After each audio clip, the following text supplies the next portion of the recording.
সাহাবারা রোম সম্রাট আমার পৃথিবীর জমিনে যখন আমার আপনার পিয়নকে মার্ডার করেছে, আমি চাই পৃথিবীর জমিনে হক আর বাতিলের পার্থক্য করে দিতে চাই।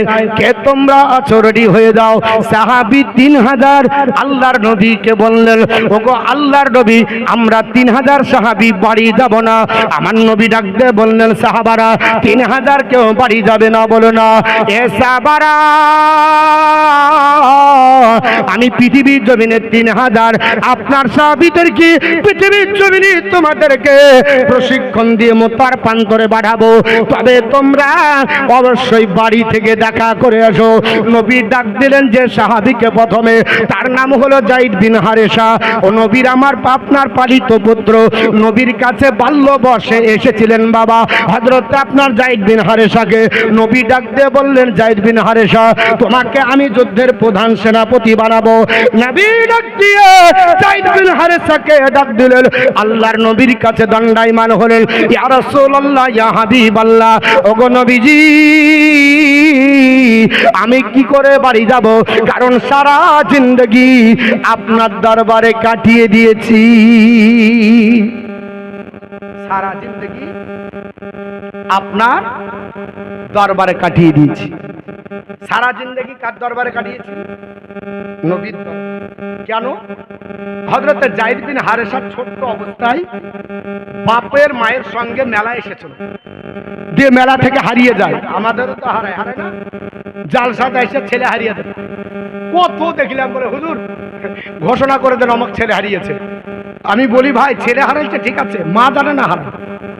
ছেলে হারিয়ে গেলে পাবেন, কারণ ওটা নিয়ে যাবেন। আর মা যদি হারিয়ে যায়, হারগিজ আসার চান্স নাই, কারণ ও একেবারে পরিকল্পিত ভাবেই যাবে।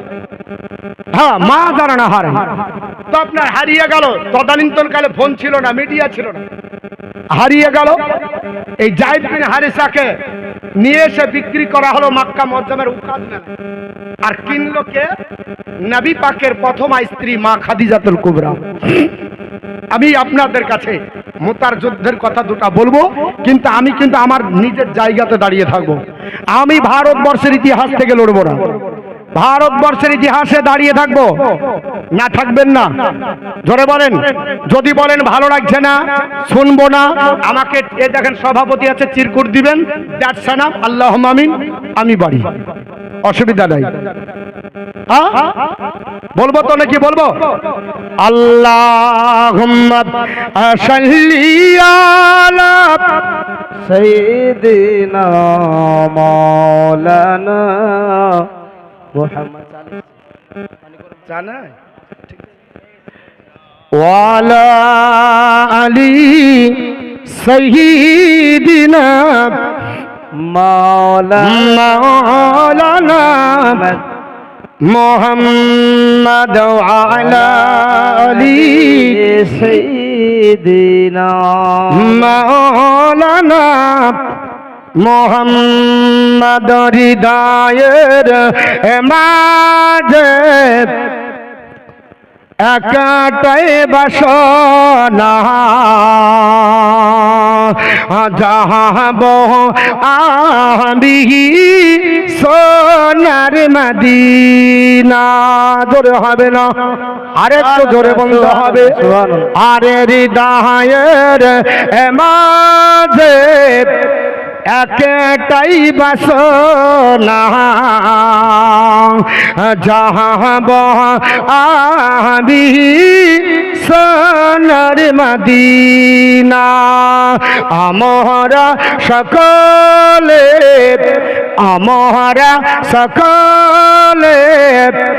নবীজির দিওয়ানা, যাহাব মোরা সোনার মদিনা। সুবহানাল্লাহ বলেন। আশায় আছি সম্বলে নাই যে আমার কোনো সাফিনা থাকতো যদি দুটি ডানা ওরে যেতাম সোনার মদিনা আমরা সকলে নবীজির দিওয়ানা যাহাব মোরা সোনার মদিনা আল্লাহ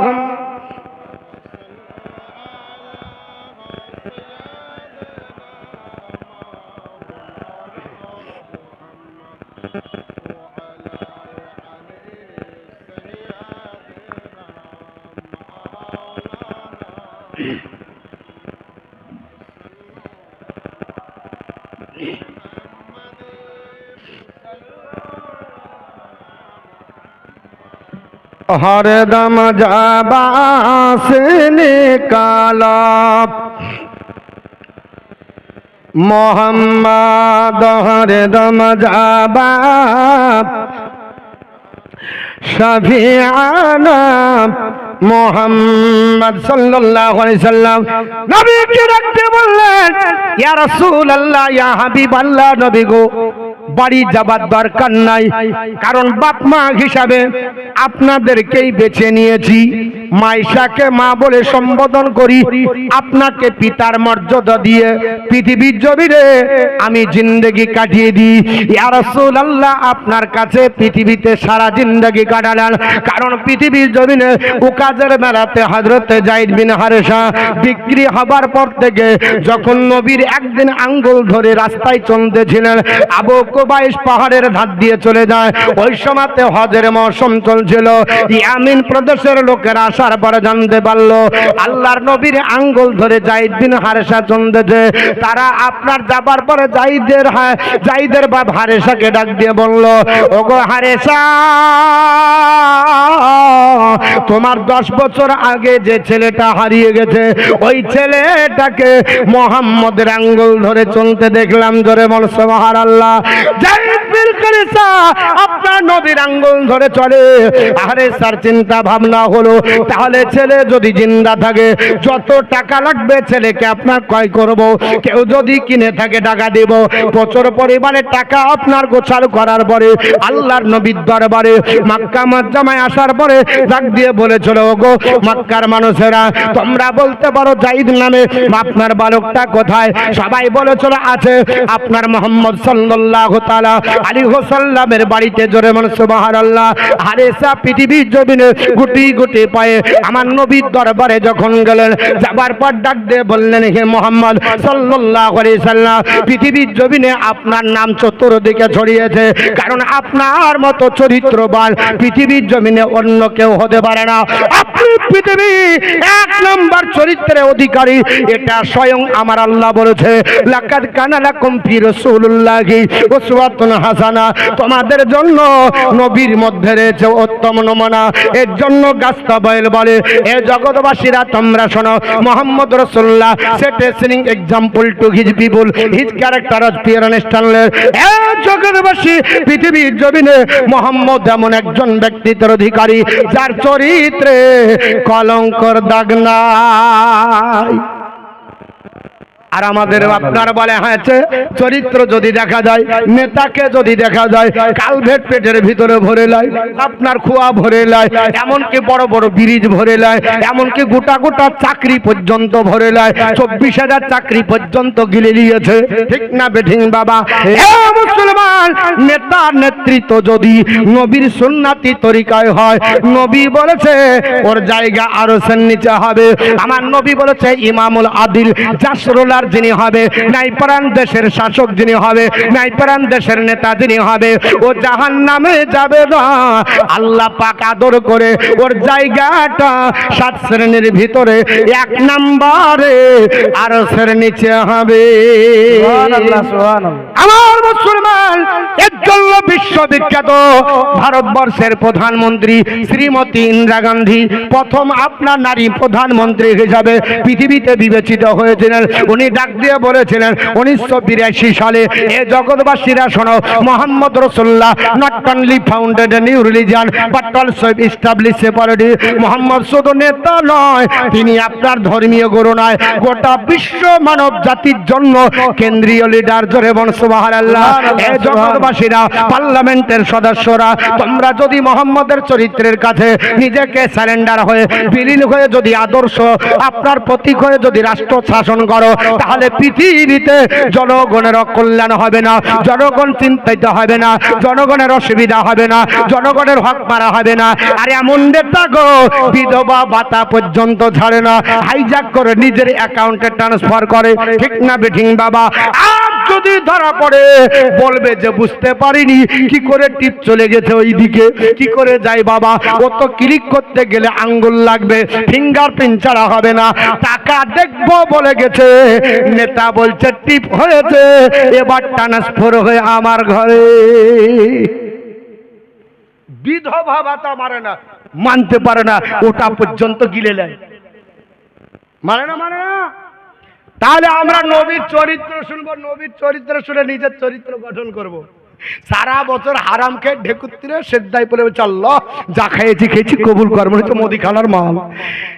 সারা জীবন ধরে হারাম খাওয়ার পর হচ্ছে রব্বানা আতিনা ফিদ দুনিয়া হাসানাতা ফিল আখিরাতি হাসানাতা ওয়া কিনা আযাবান নার। এই দুনিয়ার ভালাই নিবে, আবার পরকালেরও নিবে। আল্লাহ বলছে ঢুকে দেখ কবরে কেমন বাস আছে তোর বা আপনার ফারিস্তার মাধ্যমে দিব, খাইটি আমারে তোরে একেবারে জব্দ করে দিব। তুই আপনার এই দুনিয়াতে যা ছিল সব করে নিয়েছিস, আবার ওই দুনিয়াতে বলছিস যে ওখানেও হাসানা দাও, ওখানেও পাবি। ওখানে পাওয়ার জন্য দুনিয়াতে ত্যাগ করতে হবে। মান আরাদা আন যিকরি ফাইন্না লাহু মাইশাতান দানকা। আল্লাহ বলছে বান্দা বান্দি, আমার জিকির থেকে যদি সরে যাও, সংকুচিত জীবন হবে তোমার। আপনার বলা হচ্ছে সংকুচিত জীবন হবে। ওয়ান্না হাসরু ইয়াউমাল কিয়ামাতি আমা, আর কিয়ামতের দিন অন্ধ করে তুলবে, চোখ থাকবে তাও কানা, দেখতে পাবে না। বলে কেন?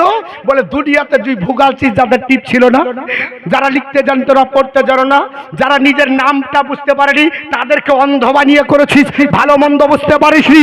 আজকে কিয়ামতের দিন তোকে অন্ধ করে তুলবো। ঠিক আমার মুসলমান, বিশ্ব নবীর কাছে জাজবের হারেসার প্রমাণ নেবার জন্য হারেসা ডাক দিল। আপনার মতো চরিত্র কারো নাই, আপনি বলেন আমার ছেলেটা আছে না নাই? আল্লাহর নবী বলেন আমার কাছে আপনার জাহিদ আছে, তবে আপনার ছেলে নাকি? বলে ইয়া রাসূলুল্লাহ, ইয়া হাবিবাল্লাহ, নবী গো, ওই ছেলেটা হলো আমার 10 বছর আগে হারিয়ে গেছে। ক বছর আগে হারিয়েছে? 10 বছর আগে। 10 বছর আগে আপনার ছেলেটা হারিয়েছে।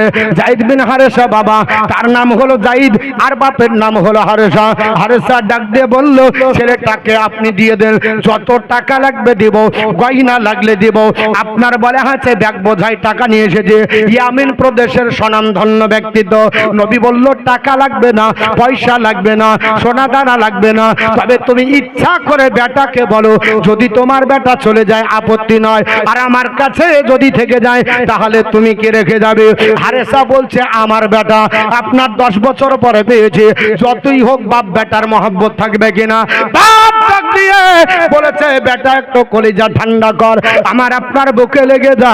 আপনার জাইদ আপনার বুকে লেগে গেল, বাপ্পাটায় কান্নাকাটি করলো, ডাক দিয়ে বলল বেটা তোমার মায়ের চোখের দৃষ্টি অনেকটা হারিয়েছে, তুমি 10 বছর ধরে বাড়ি হারা। বেটা 1 নম্বর সন্তান, তোমার জন্য বিয়োগ ব্যথা সহ্য করতে পারি না। বেটা চলো তুমি আমার ইয়ামিন প্রদেশে। ডাক দিয়ে বলে চলো আব্বা যান, আপনি রাগান্বিত হবেন না, আপনি আমাকে কষ্ট দিয়েন না। আমি বাপ হারা ব্যথা সহ্য করেছে, মা হারা ব্যথা সহ্য করেছে, গ্রাম হারা ব্যথা সহ্য করেছি, ইয়ামিন প্রদেশ আপনার ত্যাগ করেছি আব্বা যান। তবে মুহাম্মদের মতো চরিত্র বানার পৃথিবীতে পাইনি। আমি এখানে আমার জিন্দেগি কাটিয়ে দেব, আমি নবীজির কাছ থেকে যাব না।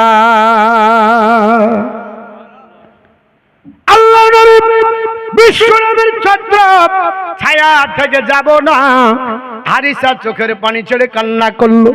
বেটারে কি এমন মহব্বত মোহাম্মদের কাছে আছে? আল্লাহ পাক কোরআনে বলেছে, লাকাদ কানা ফি রাসূলিল্লাহি উসওয়াতুন হাসানা, তোমাদের জন্য উত্তম নমুনা বিশ্ব নবীর কাছে।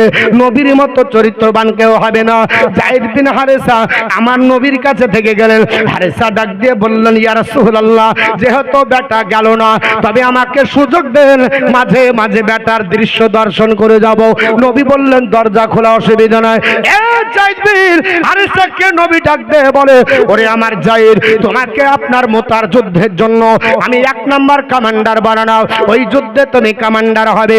যুদ্ধের ময়দানে যদি শহীদ হয়ে যাও, তোমাকে আল্লাহ শাহাদাতের মর্যাদা দান করবে, তবে তুমি শহীদ হবে। তোমার পরে আপনার বলে হাত আমি যাকে আপনার কমান্ডার বানাবো, আমার চাচাই তো ভাই জাফর বিন আবু তালেব। জাফর বিন আবু তালেব, তুমি চলে আসো। লাব্বাইকা ইয়া রাসূলুল্লাহ বলে যায়, আপনার জাফর বিন আবু তালেব, চিন্তা করিও না, তুমিও ওই মুতার প্রান্তরে যাবে, ওখানে যুদ্ধ করবে, কমান্ডার হিসাবে দায়িত্ব বহন করবে, তোমারও শহীদ হতে হবে। তোমার পরেও যাকে আমি আপনার যুদ্ধের কমান্ডার বানানো, নাম হলো আব্দুল্লাহ, আপনার আব্দুল্লাহ রাউহা, হযরতে আব্দুল্লাহ রাউহা রাদিয়াল্লাহু তাআলা পৃথিবীর জমিনে আপনার বলে হাতে তিরিও, ওখানে আপনার বলে হাতে ওই যুদ্ধের ময়দানে কমান্ডার হবে, উনিও শহীদ হবে। তারপর আমি নির্বাচন করলাম না, তোমরা নেতা বাহান করে নেবে। আল্লাহর নবী পৃথিবীর জমিনে ডাকতে বললেন, যায়েদ বিন হারেসা, যুদ্ধের ময়দানে গেলে লস নয়, কারণ নবী বলেছে যারা মুসলমান হবে এরা যুদ্ধে যদি ইন্তিকাল করে তবু এদের লাভ, এরা যুদ্ধে যদি জয় লাভ করে তবু আল্লাহ জোরে বল সুবহানাল্লাহ, কারণ শহীদ হয়ে যাবে গো, শাহাদাতের মর্যাদা পাবে। আর যদি যুদ্ধে বিজয় লাভ করে এরা গাজীর মর্যাদা পাবে। আমার নবী পবিত্র জবান দ্বারা বলেছে, এ আমার সাহাবারা শুনে রেখে দিল, লিশাহিদি ইনদাল্লাহি সিত্তু খিসালিন, আমার আল্লাহ শহীদদের জন্য 6টা পুরস্কার ঘোষণা করেছে। সুবহানাল্লাহ, সুবহানাল্লাহ। কটা? 6টা। 6টা। যারা শহীদ হবে, শহীদ যারা হবে এদের জন্য 6টা। অতএব আমরা ভয় করি না, আমাদের চিন্তা নাই। একটা কথা আছে, যদিও বলা যায় না, একটা কথা বলে যে হাতি মূলেও 100 লাখ বাঁচলেও, এটার কারণটা কি? মরা জিনিস তো চলে না। তো বলছে, মৌলবি তুই পড়া পড়িস নি, ধারাপাত জানা নাই। বলে কেন? যে হাতি যদি জিন্দা থাকে, এই 100 লাখ মানে হচ্ছে জিন্দা জিনিসের দাম আছে। আর মরলে তার হাতির যে দাঁত এত মূল্যবান, এই দাঁতগুলো দিয়ে অনেক কাজ হয়, এর জন্য খুবই দামি। তো মুসলমান যদি জিন্দা থাকে তো আপনার জিহাদে গাজী হলো, আর যদি শহীদ হয় তো শহীদ হলো, যদি মারা যায় শহীদ হলো। এরা জিন্দা থাকলেও লাভ, ইন্তিকাল হলেও লাভ। এর জন্য আমরা ভয় করি না, করি নাকি? একটু জোরে বলেন। যে না, আমরা ভয় করি না, ভয় করি না জাহান নামে,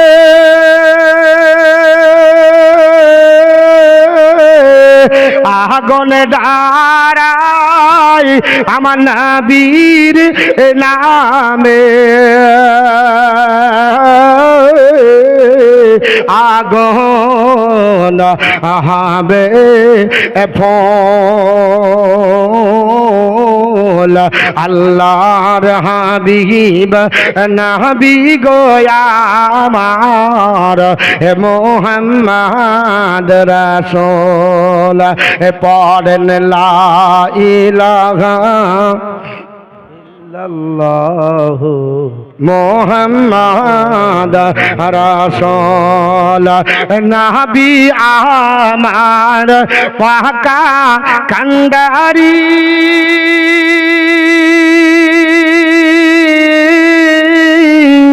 শক্ত হালে ধরবেন তো অরি,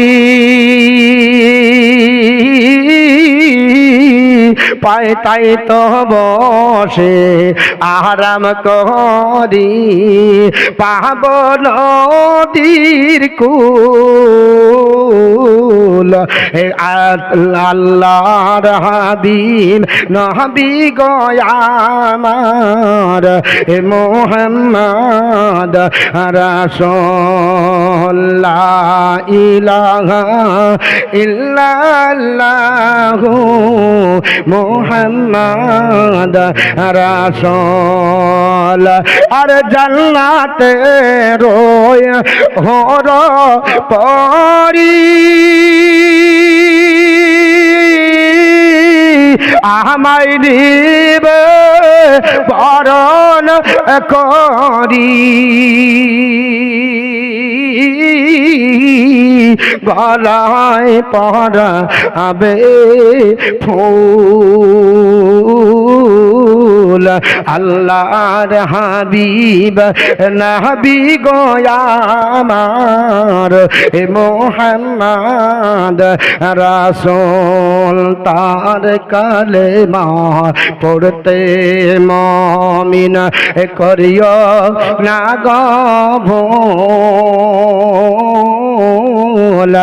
লা ইলাহা ইল্লাল্লাহু মুহাম্মদ রাসূল। আল্লাহর নবী ডাক দিয়ে বললেন, সাহাবারা যুদ্ধের ময়দানে চলল, আপনার যাওয়ার জন্য রেডি হয়ে যাও। পৃথিবীর জমিনে হযরতে যায়েদ বিন হারেসা এবং জাফর বিন আবু তালিব এবং একজন নাম হলো আব্দুল্লাহ রাওহা, এই তিনজন ব্যক্তিকে নবী নেতৃত্ব দিলেন। কিন্তু নবী ভবিষ্যৎবাণীটা বলে দিলেন, যায়েদ বিন হারেসা তুমি শহীদ হয়ে যাবে। এটা সবার দ্বারা সম্ভব না, ঠিক না কে বেঠিক বাবা? এটা বলতে সবাই পারবে না। আমার নবী ডাক দিয়ে বললেন, যায়েদ বিন হারেসা তুমি পৃথিবীর জমিনে শাহাদাত বরণ করবে।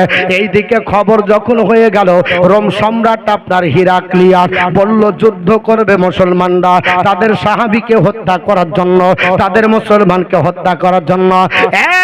হিরাক্লিয়াসের যত আপনার এলাকার মাটিতে আপনার প্রশাসন ছিল, প্রজাগণ ছিল, তাদেরকে একত্রিত করলো। কতজন করেছিল বাবা? 1 লক্ষ করেছিল। কতজন বললাম? 1 লক্ষ আপনার বলা হয়েছে যুদ্ধের সেনা, আপনার বলা হয়েছে সৈন্য দখল করলো। মক্কা মাজ্জামায় খবর হয়ে গেল, কাফেররা জানতে পারলো হিরাক্লিয়াস আপনার যুদ্ধ করবে। বিশ্ব নবীর আপনার সাহাবারা 3000 যাবে। আর আপনার বলা হয়েছে হিরাক্লিয়াসের আপনার রোম সম্রাটের যিনার আপনার সৈন্য হবে 1 লক্ষ সৈন্য হবে। আল্লাহর নবীর বিরুদ্ধে 1 লক্ষ সৈন্য পাঠাবে। এবার মক্কা মুআজ্জামার আপনার কাফেরেরা বলল আমরা আরো 1 লক্ষ দিচ্ছি, 2 লক্ষ যাবে। মুসলমানের জনসংখ্যা কত? মাত্র 3000। এর জন্য 4000 যথেষ্ট ছিল, 5000 যথেষ্ট ছিল, 6000 যথেষ্ট ছিল, 10000 যথেষ্ট ছিল। 1 লক্ষ দেওয়ার পর পানি আপনার বলে হাতে পাই না, পেটের ভাত হজম হয় না। আপনার বলে হচ্ছে চিন্তা দাও, মুসলমান 3000 1 লক্ষ হয়েছে, তবু আপনার বলে হচ্ছে আপনার সাহস পাচ্ছে না। কারণ এরা জানে মুসলমানরা বদরের যুদ্ধে মাত্র 313 জন, তাও নারী পুরুষ ছোট বাচ্চা নিয়ে ওরা এসেছিল 1000। আল্লাহ পাক বলল নবী চিন্তা করেন না, আপনি যখন হাত বাড়ালেন আমি আল্লাহ পাক ওই জাবালে মালাইকাতে আমি আল্লাহ পাক পৃথিবীর জমিনে 5000 সৈন্য আমার আপনার নূরের তৈরি ফেরেশতা আমি পাঠিয়ে দিয়ে কাফেরদেরকে ধূলিসাৎ করে হাবিব গো আপনার প্রচারিত ইসলামকে আমি আল্লাহ প্রচার করিয়ে নিয়েছি। জোরে বলি পৃথিবীর জমিনে ইসলামকে মিটিয়ে দিতে পারেনি, আগামী তো পারবে না, সম্ভব হবে না কি বাবা? সম্ভব হবে না। যারা মেটাতে আসবে তারা মেটে চলে যাবে। পৃথিবীর জমিনে ইসলামকে মেটানো সম্ভব নয়। ইসলাম মেটাতে গেলে আপনার বলে হয়তো কোরআন মেটাতে হবে, ইসলামকে মেটাতে গেলে হাদিস মিটিয়ে দিতে হবে, ইসলামকে মেটাতে গেলে আপনার নবীকে মেটাতে হবে, ইসলামকে মেটাতে গেলে আল্লাহকে মিটিয়ে দিতে হবে। পৃথিবীর জমিনে এগুলো মেটানো সম্ভব নয়। আল্লাহকে কেউ মেটাতে পারবে? সম্ভব হবে না। কারণ পৃথিবীর জমিনে এটা মানবের দেওয়া ধর্ম না। ইন্নাদ্দিনা ইনদাল্লাহিল ইসলাম, আল্লাহর কাছে একমাত্র মনোনীত ধর্ম, তার নাম হলো ইসলাম। জোরে বলো সুবহানাল্লাহ। মানব জাতির কোনো দেওয়া আপনার ধর্ম নাই, কোন নেতা দেয়নি, কোন আপনার রাজনীতিক আপনার প্ল্যাটফর্মের নেতা দেয়নি, কোন মাওলানা দেয়নি, মুফতি সাহেব দেয়নি, কোন মুহাদ্দিস দেয়নি, কোন আপনার বলা হয়েছে পীর মাশাইখ দেয়নি, স্বয়ং আল্লাহ দিয়েছে। মোল্লার দাবা ধর্ম আপনার বলে হাঁচে চলে যেতে পারে, আল্লাহর দাবা ধর্ম পৃথিবীর জমিনে টিকে থাকবে, থাকবে কি থাকবে না বাবা। এর জন্য পৃথিবীর জমিনে ইসলামকে ডিলিট করতে পারেনি, আগামী তো পারবে না। এর জন্য আমেরিকার বিশ্ববিখ্যাত ব্যক্তিত্ব জর্জ বার্নার্ড শো বলতে বাধ্য হয়েছিলেন, ইংরেজি সাহিত্যের ওপরে আপনার রচনা করার পরে যিনি একটি গ্রন্থ রচনা করলেন, নাম দিলেন আপনার জেনারেল ইসলাম, ভলিউম নাম্বার 1। উনি ডাক দিয়ে বললেন, জগৎবাসীরা, পৃথিবীর জমিনে 2000 আপনার বলা হয়েছে, এই 40 সালের ভিতরে মুসলমান 1 নাম্বার হবে। জোরে বলো সুবহানাল্লাহ। 1 নম্বরে গোটা বিশ্বের মাটিতে মুসলমান 1 নাম্বার হবে। এখন সেকেন্ড পজিশন, 2 নাম্বার পৃথিবীতে মুসলমান আছে, কিন্তু 1 নম্বরে জনসংখ্যা দাঁড়াবে মুসলমানের, সেটা হচ্ছে 2040 সালে। এদের চিন্তা ঢুকে গেছে, মুসলমানের জনসংখ্যা যদি বাড়িয়ে যায় তাহলে মুসলমানকে কি করে বন্ধ করা যাবে। এরা বলতেছে 2টার বেশি বাচ্চা হলে সার্টিফিকেট হবে না। হাসপাতালে যাওয়ার পর 2টার বেশি বাচ্চা হলে সার্টিফিকেট না। আল্লাহ বলছে যদি 1 জোড়া আমি দিই। হ্যাঁ, বাংলাদেশে দেখলাম দেখাচ্ছে 1 মা 4টে হয়েছে। কটা? প্রথমে ফার্স্ট রাউন্ডে 4টে আল্লাহ দিয়েছে, এখন 2টা মারবে আর 2টা কি করবে? জিন্দা রাখবে পারবে? মানব অধিকার আপনার জেল খাটতে হবে। 2টার সার্টিফিকেট দেবে আর 2টার দিবে না হবে? হ্যাঁ, 4টে একবার আল্লাহ দিয়েছে। এরা যদি বলে কোন রকমে একবার যদি তুই লিস, আমি আল্লাহ 1 ঘন্টা যদি দিয়ে দিই কি করবি? হ্যাঁ, সার্টিফিকেট দিবে না? দিবে না। এ মোল্লা বলছে 2টার বেশি লেওয়া যাবে না, কারণ জনসংখ্যা যদি 2টার মধ্যে সীমাবদ্ধ রাখো তাহলে কম্পেয়ার করে ওরাও যত আমরাও তত। আল্লাহ বলছে একবার চান্স দিলেই আমি আপনার দিয়ে দিব 4টে, অসুবিধা নাই। তাহলে তোরা কি করবি? হ্যাঁ, আমার মুসলমান বলার উদ্দেশ্য হলো, ও মুসলমান, পৃথিবীর জমিনে জর্জ বার্নার্ড শো ডাক দিয়ে বললেন, if any religion has the chance of ruling over England Europe within the next 100 year, it can only be Islam. আগামী 100 বছরের মধ্যে গোটা আপনার ইংল্যান্ডে নয়, ইউরোপ মহাদেশে যারা আধিপত্য বিস্তার করবে, যারা আপনার প্রভাব ফেলাবে, গোটা বিশ্বকে জয় করবে, এরা হলো মুসলমান। জোরে বল সুবহানাল্লাহ। তারা চিন্তা করেছে মুসলমানকে পশুর মতো মারবে। এরা চিন্তা ভাবনা করে ওই গাজা উপত্যকায়, প্যালেস্টাইনের মাটিতে গাজা উপত্যকায় আপনার আল্লাহর ঘর, এই মসজিদে আকসাকে কেন্দ্র করে নিরীহ মুসলমানকে যারা আপনার গুলি করে মারলো, খাবার বন্ধ করে দিল, সবুজ ঘাস ছিঁড়ে ছিঁড়ে বাচ্চারা খেয়েছে, কত কষ্ট পেয়েছে আপনারা দেখেছেন বাবা। বাচ্চা ছেলে কেঁদে কেঁদে হাল্লি আপনার ভিক্ষার ঝুড়ি দাঁড়িয়েছে, আপনার বলে হচ্ছে দুবড়ে ছিঁড়ে আপনার তারা খেলো, পশু পাখির মতো মেরেছে, তাদেরকে কবর দেবার মতো আপনার কোনো জায়গা হয়নি, রিসিপি দিয়ে মারলো। আল্লাহ বলল, শুনে রেখে দে, তোদের হাতে পাওয়ার আছে বলে আমি আল্লাহ ক্ষমতার মালিক, কিন্তু আমার উপরে নাই। তোদেরকে ক্ষমতা দিয়েছি বলে মুসলমানদেরকে মেরে দিবি, আমি আল্লাহ পাক তোদেরকে শায়েস্তা করার জন্য এখানে কামান যাবে না, রাইফেল যাবে না, বিমানবাহী যাবে না, এখানে কোনো পারমাণবিক বোমা যাবে না। আমি আল্লাহ দাবানল চালিয়ে 30 লক্ষের বেশি তোদেরকে ধ্বংস করব। লস অ্যাঞ্জেলেসে আপনার জঙ্গলে মহান আল্লাহ পাক আপনার গাছের সঙ্গে টক্কর লাগিয়ে আগুন ধরিয়ে দিল। এই আগুন চলতে লাগলো আপনার সমুদ্রের তীরে, আপনার ফাঁকা জায়গাতে যদি আগুন লেগে যায়, দমকল দিয়ে এসে একদিনে আগুন লিভিয়ে দেয়। আল্লাহ পাক বলছে তোদের কোনো কারসাদি চলবে না, কোনো বিদ্যা কাজে লাগবে না। কত রকমের দমকল দিয়ে লস অ্যাঞ্জেলেসে পানি দিল, সমুদ্রের তীরে বাবা পানিতে কাজ হলো না, ঠিক না বেঠিক বাবা? লস অ্যাঞ্জেলেসে এক করতে করতে 30 দিন পার হলো, আপনার আগুনের আপনার ফোয়ারা থাকলো, আপনার সবুজ রঙের গ্যাস ছাড়া হলো, তবুও কাজ হলো না। আল্লাহ পৃথিবীর জমিনে লস অ্যাঞ্জেলেসের এই পৃথিবীর জমিনে খ্রিস্টানদেরকে দাদাগিরি করার জন্য 30 লক্ষর বেশি হারিয়ে দিয়েছে। মুসলমানরা তো মাটি পেয়েছে, এরা মাটিও পায়নি, একেবারে পুড়িয়ে একেবারে শেষ করে দিয়েছে। করেনি? আল্লাহ বলে আমার সাথে পাল্লা দিস না, যত মোল্লা এসেছিল যারাই পাল্লা দিয়েছে আমি আল্লাহ পাক তাদেরকে শায়েস্তা করে মুসলমানদেরকে নিষ্কৃতি দিয়েছি। যদি কেউ মুসলমানের সঙ্গে পাঙ্গা নেয়, আল্লাহ মুসলমানের সঙ্গে আছে, কিন্তু মুসলমানকে আল্লাহর উপরে ডিপেন্ড করতে হবে। আমার মুসলমান বলার উদ্দেশ্য হলো আল্লাহর নবী ডাক দিয়ে বললেন, হে যায়েদ বিন হারেসা, তুমি যুদ্ধের ময়দানে যাবে, প্রধানমন্ত্রী হিসাবে প্রধান সেনাপতির দায়িত্ব বহন করবে। ইয়া রাসূলুল্লাহ, ইয়া হাবিবাল্লাহ গো, আপনার কথা অক্ষরে অক্ষরে মান্য করব। আমি পৃথিবীর জমিনে আমি আপনার কাছ থেকে এক পা আপনার সরব না, আপনার কাছ থেকে যাব না। বলে, ইয়া যায়েদ বিন হারেসা, তোমার বিবির সঙ্গে তুমি আপনার দেখা করো, বাচ্চার সঙ্গে দেখা করো। উনি বলেছেন, ইয়া রাসূলুল্লাহ, আমার যাবার প্রয়োজন নয়, মসজিদে নববীতে থেকে যাব, কারণ আপনাকে আপনার দেখে দেখে আমি আপনার নিজের তৃপ্তি মিটিয়ে দেব। যাই হোক বাবা, যেতে চাইবে না, আল্লাহর নবী তবুও পাঠাবে, দায়িত্বটা বহন করো। হযরত যায়েদ বিন হারেসা যাবার পর নিজের বাড়িতে গিয়ে বাচ্চাকে ডাক দিয়ে বলে, বেটা, আমি পৃথিবীতে যুদ্ধের ময়দানে মোতার প্রান্তরে চলে যাব, আমি শহীদ হব, কারণ কেউ বলেনি, আমার নবী বলেছে। নবী বলেছে, আপনার লিশাহিদি ইনদাল্লাহি সিত্তু খিসালিন। হাদিস আছে না গেছে, যেদিকে যায় আঁচল ছাড়বো না বাপ। 6টা পুরস্কার বলেছিলাম না? 1 নাম্বার পুরস্কার কি? আমার নবী ডাক দিয়ে বললেন, সাহাবারা, একফরলাহু ফি আউয়ালি দাফআতুল, যখন কোনো আপনার মুসলমানের উপরে বেঈমানরা ছুরি চালায়, বল্লভ নেজা চালায়, যখন তাদের প্রথম রক্তের ফোঁটা ঝরে যায়, আমার আল্লাহ পাক তার জীবনের গুনাহ সব মাফ করে দেয়। সুবহানাল্লাহ, সুবহানাল্লাহ। নবী ডাক দিয়ে বলে, প্রথম আঘাতের সঙ্গে সঙ্গে মুসলমানের কোন আর গুনাহ থাকে না।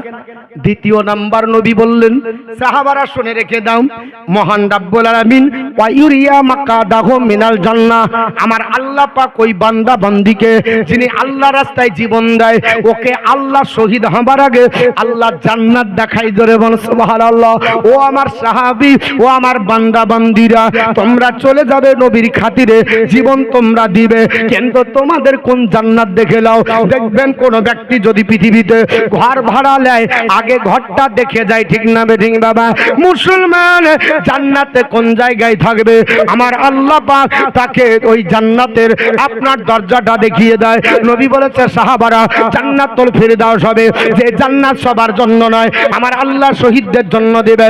আল্লাহ রাস্তায় যারা শাহাদাত বরণ করবে তাদের জন্য জান্নাতুল ফিরদাউস। তবে ইন্তিকালের আগে আমার আল্লাহ পাক ওই আমার আপনার উম্মত উম্মাতানিকে ওই জান্নাতটা দেখিয়ে দেয়। শুধু তাই নয়, আমার সাহাবারা শুনে রেখে দাও, 3 নম্বরে বিশ্ব নবী বলে, ও আমার সাহাবারা, 3 নম্বর মহান আল্লাহ পাক ওই আপনার শহীদদের জন্য আপনার কি ঘোষণা করেছে, কি পুরস্কার আমার আল্লাহ দেবে।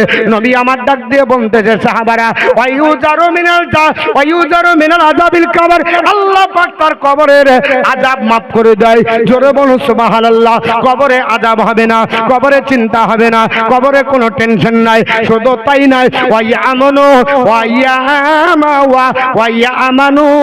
মিনাল আযাব ওয়ায়ামানু মিন ফাজাইল আকবার, এবং বড় বড় বিপদ থেকে আল্লাহ তাকে রক্ষা করে। 4 নম্বরে বিশ্ব নবী ডাক দিয়ে বলে, সাহাবারা, আল্লাহ রাস্তায় যারা শহীদ হবে, ওই আল্লাহর বান্দা বান্দির জন্য আমার আল্লাহ পুরস্কার করে কি করেছে। নবী ডাক দিয়ে বলে, সাহাবারা, ওয়ায়ুদাউ আলা রাসিহি তাজুল ওয়াকারিল ইয়াকুতু মিনহা খায়রু মিনাদ দুনিয়া ওয়া মা ফিহা। নবী বলে, আল্লাহর বান্দারা, আল্লাহ রাস্তায় যারা শহীদ হবে, আমার আল্লাহ পাক তাকে কিয়ামতের দিনে এমন একটা টুপি পরাবে, তাজ পরাবে, যেটা পৃথিবীর কোন মণি মুক্তা হীরা কাঞ্চন দিয়ে তার সঙ্গে কম্পিটিশন করে টিকা যাবে না। একটা ভালো পোশাক পরলে দেখেন, আরে বাবা, দারুণ দারুণ দামি জিনিস গো, মণি মুক্তা হীরা কাঞ্চন জওহর দিয়েও কম্পিটিশন করা যাবে না। নবী বলছে, শহীদদের মাথায় এই আপনার বলা হচ্ছে মুক্তা পাথরের একটা টুপি পরানো হবে। শুধু তাই নাই, 5 নম্বরে নবী বলছেন, যারা শহীদ হবে, আমার আল্লাহ তাকে বলবে, এ আমার জান্নাতি মেহমান, জান্নাতে যাবা, তোমার জান্নাতে আমি বিবাহের বন্দোবস্ত করেছি। জোরে বলুন, কার সঙ্গে? এখন বোধহরে তো আপনার দেখা যায়, যদি একটু চামড়া চিকন হয়, তবে বিশ্ব সুন্দরী। আর আমার আল্লাহ পাক যাদের সঙ্গে বিবাহের বন্দোবস্ত করবে, সাবঈনা ওয়া ইউজাওয়াউ সিনাতাইনি সাবঈনা জাওজাতান মিনাল হুরিল ইন, জান্নাতের হুরি 70টার সঙ্গে আল্লাহ পাক একজন শহীদের বিবাহের বন্দোবস্ত করে চলবেন। শুধু তাই নাই, বিবাহর পরে আর কিছু পাবে? বলে হ্যাঁ, কি? ওই সাফাউ ফি সাবঈনা মিন আকরাবুহি, ওই আল্লাহর বান্দার জন্য আল্লাহর নিকট আত্মীয় 70 জনকে বলবে, এ আমার জান্নাতি মেহমান যারা আমার রাস্তায় জীবন দিয়েছো, তোমার আত্মীয় কেউ আছে? চাচা আছে, ভাতিজা আছে, বাপ আছে, মা আছে? হ্যাঁ বলে আছে। কতজন? বলে 70টার পারমিশন থাকলো। দেখবেন ডেলিগেট থাকে না জালসায়, তো মৌলভী সাহেব বলছে আমার 10টা আছে, তো বলছে ওটার জন্য কোনো ব্যাপার নাই, ডেলিগেট আপনার 10টা ফ্রি। তো যা বলছে আমি হচ্ছি কার লোক? তো বলছে আমি আলী হোসেনের লোক। আলী হোসেন বললো আমি আপনাদের ইমাম সাহেবের। তো বলছে চিরকুট লাগবে না, ওর ডেলিগেট ফ্রি। আমার সঙ্গে যদি 5টা লোক আসে আর আমি যদি খেতে বসি, ওই 5টা লোককে যদি নিয়ে আসি, ওরা খাইতে পাবে না? পাবে না? তো আল্লাহ পাক বলছে জান্নাতে যারা যাবে, ওই জান্নাতি মেহমান যারা শহীদ হলো, ওর সঙ্গে ফ্যাসিলিটি 70টা। ও 70 নিকট আত্মীয় যাকে ইচ্ছা নিয়ে যাবে জান্নাতে। জোরে বল, আর একটু জোরে। কিন্তু কপাল পোড়া আমরা বুঝতে পারি না। কপাল পোড়া মানুষ সত্য কথা বলে না কখনো রে। আরে যত দিন তার হয় না মরণ, নিজেকে জানে ভালো। ও গো রহমত নেমে এলো এতিম হালে মা আমিনার কোলে। ও গো রহমত নেমে এলো। আমার বন্ধুগান বলার উদ্দেশ্য হলো, বলতে গেলে হাদিস বলতে অনেক সময় লেগে যাবে, তবে মুতার যুদ্ধের দুটা কথা বলি। আমার নবী যায়েদ বিন হারেসাকে বললেন, উনি আপনার তাড়াতাড়ি নিজের সন্তানকে বললেন, বেটারে পৃথিবীতে শহীদ হয়ে যাব, তবে তুমি আমার রাস্তাতে আপনার বলি হয়ে যাও, যেন আপনার বেটার উত্তরসূরি হতে পারো। শুধু তাই নয়, পৃথিবীর জমিনে তুমি আমার নামটা টিকিয়ে রাখো। যায়েদ বিন হারেসা দৌড়ে চলে আসলেন, নবী ডাক দিয়ে বললেন, বাড়িতে দেরি করোনি? বলে ইয়া রাসূলুল্লাহ, কার জন্য দেরি করব? যে নবী চোখের পানি ছেড়ে আপনার মসজিদে নববীতে কান্দে, নবী আমাকে সেনাপতির দায়িত্ব দিয়েছে, আর আমি আপনার বাড়িতে গিয়ে আলিঙ্গন করব, বাড়িতে গিয়ে ছেলের আপনার চোখের পানি মোছাবো। না না ইয়া রাসূলুল্লাহ, যে নবীকে জানের চাইতে বেশি ভালোবাসি, ওই নবীর কাছে এসে দণ্ডায়মান হয়ে গেলেন। আমার নবী ডাক দিয়ে বললেন, ওরে আমার আপনার জাফর বিন আবু তালেব, ও জাফর বিন আবু তালেব, তুমি একটু বাড়িতে চলে যাও। কারণ জাফর বিন আবু তালেব সারা জিন্দেগি ইসলামের প্রচারের কাজে কাটিয়েছেন। আমার নবীর আপনার আপন চাচাইতো ভাই। ডাক দিয়ে বললেন, জাফর বিন আবু তালেব, তুমি আপনার কোরআনের প্রচার করো, হাদিসের প্রচার করার জন্য দেশের বাড়িতে থাকতে পারো না, বিদেশে বিদেশে কাটিয়ে দাও। আজকে তুমি এসেছো, তোমাকে যুদ্ধের ময়দানে যেতে হবে, আর তুমি শহীদ হয়ে যাবে। তবে বিবির কাছে একটু আপনার বলা আছে, আপনার ছুটি নিয়ে নাও, বাচ্চাদের সঙ্গে দেখা করো। তিনার দুটো বাচ্চা ছিল, যাই আপনার জাফর বিন আবু তালেব রাদিয়াল্লাহু তাআলা আনহু, তিনি আপনার গুটি গুটি পায়ে আপনার বাড়ির দরজায় পৌঁছালেন। বিবি জানতে পেরেছে, ডাক দিয়ে বলে, স্বামী আসলেন নাকি? ডাক দিয়ে বলে, বিবি রে, আমি তোমার স্বামী এসেছি। ওগো স্বামী, অনেকদিন পরে এসেছেন, তবে আপনার জন্য ভালো ভালো খাবার তৈরি করেছি।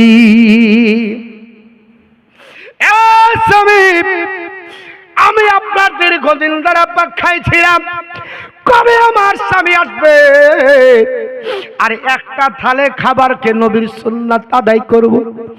ওগো আমার স্বামী, পৃথিবী জমিনে আমি রান্না বান্না করেছি, আমার আপনার থালে আপনি একসঙ্গে এসে খাবার খান। আমি নিজেও খাবার খাইনি, আমার বাচ্চা দুটো খাইনি।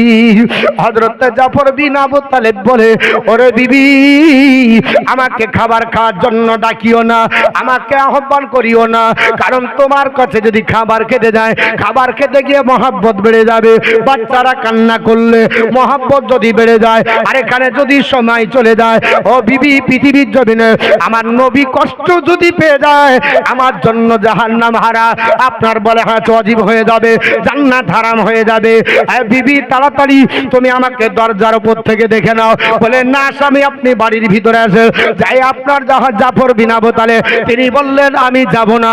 আর আপনার বিবি বলে স্বামী গো, এত সুন্দর রান্না করলাম, অনেকদিন ওয়েটিং এ ছিলাম, আপনার সঙ্গে একই থালে খাবো বলে। ওরে জাফর বিন আবু তালেব ডাক দিয়ে বলে বিবি তুমি জানো না আমার নবী ঘোষণা করেছে যেতে হবে মোতার বন্দরে। আমার আগে আল্লাহর নবী একজনকে সেনাপতির দায়িত্ব দিয়েছেন, তিনি হচ্ছেন নবীর জায়েদ, আপনার পালিত পুত্র, নাম হলো যায়েদ বিন হারেসা। পৃথিবীতে তিনি আপনার শহীদ হবেন। আর তারপরে নবী আমাকে বলেছে আর আমিও শহীদ হব, আমার পরেও আর একজন আছে। এ বিবি আমাকে বাধা দিও না, আমাকে তুমি কোন রকমের আপনার ব্রেক করবে না। স্বামী ডাক দিয়ে বলতেছে ব্রেক করবে না, কি মহব্বত নবীকে করতো, আর আমরা কি মহব্বত করি। আল্লাহর নবীর কাছে আপনার বলে হয়েছে কথা দিয়েছে। বিবি ডাক দিয়ে বলে দু মুঠো ভাত তুলে দি খান। বলে বিবি রে কোনোদিন আর খাবো না, তোমার সঙ্গে একতলে খাওয়া হবে না, যদি বেঁচে থাকি আল্লাহর জান্নাতে খাবো। বিবি ডাক দিয়ে বলে স্বামী গো এক আপনার লোকমা তুলে দেন। বিবি আপনার বলে হয়েছে ছাড়বে না, স্বামী খাবে না। জড়িয়ে ধরে বলল কি হয়েছে বলে। বলে এই রকম ব্যাপার, শহীদ হয়ে যাব। বিবি হাত তুলে মোনাজাত করে বলে আল্লাহ পাক আমার স্বামীর জন্য দোয়া করতেছি, আমার স্বামীর জন্য আল্লাহ কাফেরের হাতে রক্ত যেন হারাম হয়ে যায়, আমার স্বামীকে আল্লাহ গাজী বানিয়ে দুনিয়াতে পাঠাও, একসঙ্গে যেন খাবার খেতে পারি। আমার নবীর সাহাবী হযরত জাফর বিন আবু তালেব একটা তরবারি নিয়ে আপনার উল্টো পিঠের আপনার মৃদু ভাবে আঘাত দিয়ে বলে বিবিরি তুমি এই দোয়া করিও না, পৃথিবীর জমিনে কারো দোয়া আল্লাহর দরবারে আজ কবুল হবে না, কারণ বিশ্ব নবীর বিরুদ্ধে দোয়া চলবে না। আমার নবী বলেছি আমি যুদ্ধের ময়দানে যাব আর আমি শাহাদাত বরণ করব, পৃথিবীতে কেউ আর দোয়া করার পরে আমাকে গাজী করে নিয়ে আসতে পারবে না, বৃথা চেষ্টা করিও না। বিবি মন ভরে দেখে না, তবে তোমাকে কথা দিলাম পৃথিবীর জমিন থেকে শহীদ হব, ধৈর্য ধারণ করে থাকবে। বাচ্চাদেরকে নিয়ে এসো, একটু আপনার গালে মুখে চুম্বন দি, তবে বিবি শুনে রেখে দাও এই দুনিয়াতে দেখা হবে না, জান্নাতের সিঁড়িতে আমি তোমার জন্য অপেক্ষা করব। বিবি জান্নাতে আমাকে যাবার আগে তুমি একটু আমাকে খুঁজবে, আমি জান্নাতের সিঁড়িতে তোমার জন্য আপনার অপেক্ষা করব। হযরত জাফর বিন আবু তালেব এই বলে বিবিকে আপনার বুঝিয়ে দিলেন। বাচ্চা দুটি হাউ হাউ করে কান্না করতে লাগলো। ও আব্বা জান, জিন্দেগিতে কোনোদিন আপনাকে আব্বা বলে ডাকার পরে কোলে চড়ে কোনোদিন আনন্দ করতে পারলাম না। আপনি এদেশ থেকে সেদেশ পৃথিবীর বিভিন্ন প্রান্তরে ইসলাম প্রচারের জন্য যান, তবে ও আব্বা জান আজ আপনার বাপের আপনার বাড়ি হাঁটে কোলে চড়বো মনে করেছিলাম, বাপের সঙ্গে যাব মনে করেছিলাম, একতালে খাবো মনে করেছিলাম।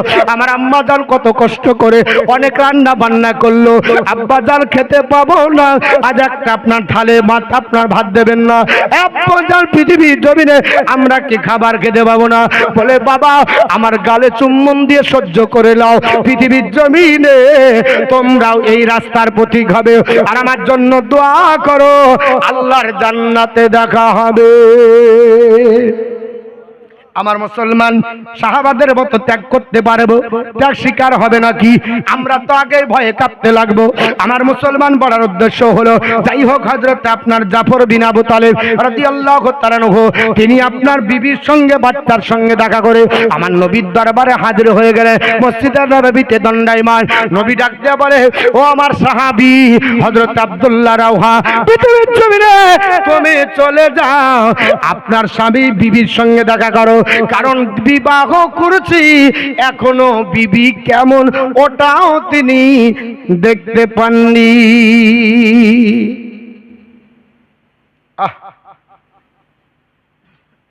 নবীকে রাজি করার জন্য এসে গেছেন, এখনো বিবি কেমন দেখেননি। হযরত আব্দুল্লাহ রাওহা পৃথিবীর জমিনে তিনি দেখতে পাননি বিবি কেমন। আমার নবী ডাক দিলেন, যাও বিবির সঙ্গে দেখা করো। ঘোড়ার উপর চড়ে বলছেন, ইয়া রাসূলুল্লাহ, আমি যাবার পরে বিবিকে যদি দেখি বিবির সঙ্গে আলিঙ্গন হয়নি, বাসর রাত্রে যদি চলে যায়, যুদ্ধের ময়দানে যাওয়া হবে না। অতএব ঘোড়ার উপরে আমি আপনার সৈনিক সেজে আমি যাব, দেরি করব না। যুদ্ধের ময়দানে যাবার জন্য হযরত আব্দুল্লাহ রাওহা পৃথিবীর জমিনে যাবার পরে বিবিকে ডাক দিয়ে বলে, বিবি রে, একটু আপনারা আসো। বিবি ছিলেন নাই পারেন আল্লাহর বান্দি, কোরআন তেলাওয়াত করতেছিলেন আর কোরআন পড়তেছিলেন। আবার যখন বেরোন কোরআন বন্ধ করে দিলেন।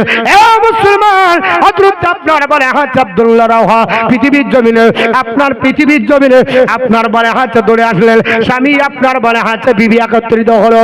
ওগো স্বামী, আপনি আমাকে দেখবেন, আমি আপনাকে দেখব, আমাদের আপনার মিলন হবে, আমাদের ফুলসজ্জা হবে। আর আপনি পৃথিবীতে এখন কোথায় ঘোড়ায় চলে যাবেন? বলে আমার নবী ডাক দিয়েছে, যুদ্ধের ময়দানে যাব, আর দেখা হবে না। ও স্বামী, কি ব্যাপার? আপনাকে দেখতে চাই। বলে না রে বিবি, আমাকে এত বেশি করে আহ্বান করো না। তোমার মহব্বতে পড়ে যাবার পরে যদি তোমার চেহারা দর্শন করতে করতে মহব্বত বেড়ে যায়, আর যুদ্ধের ময়দানে সাহাবীরা যদি চলে যায়, আমার নবী যদি নারাজ হয়ে যায়, তাহলে কিয়ামতের দিন আমি আল্লাহর দরবারে মুখ দেখাতে পারবো না।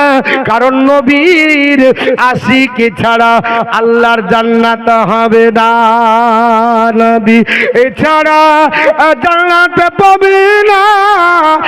আরে দিওয়ানা, নবী ছাড়া জান্নাত পাবে না। জোরে ব্যাটারিতে চার্জ তুলতে হবে। প্রথমে যেমন ছিল ওরকম আর নাই। মলবি, তোমার মতো কি আমরা গলা ভাঙ্গে লাস্টে পরে আপনার বলে হচ্ছে ওষুধ খাবো? আস্তে আস্তে বলবো যেন না গলা ভাঙে, নাকি? আরে নবী ছাড়া জান্নাত পাবে না রে দিওয়ানা, নবী ছাড়া জান্নাত পাবে না। আগে যাও রে নবীর দারে, নত শিরে হরে তাহারে। আগে যাও রে নবীর দারে, নত শিরে হরে তাহারে।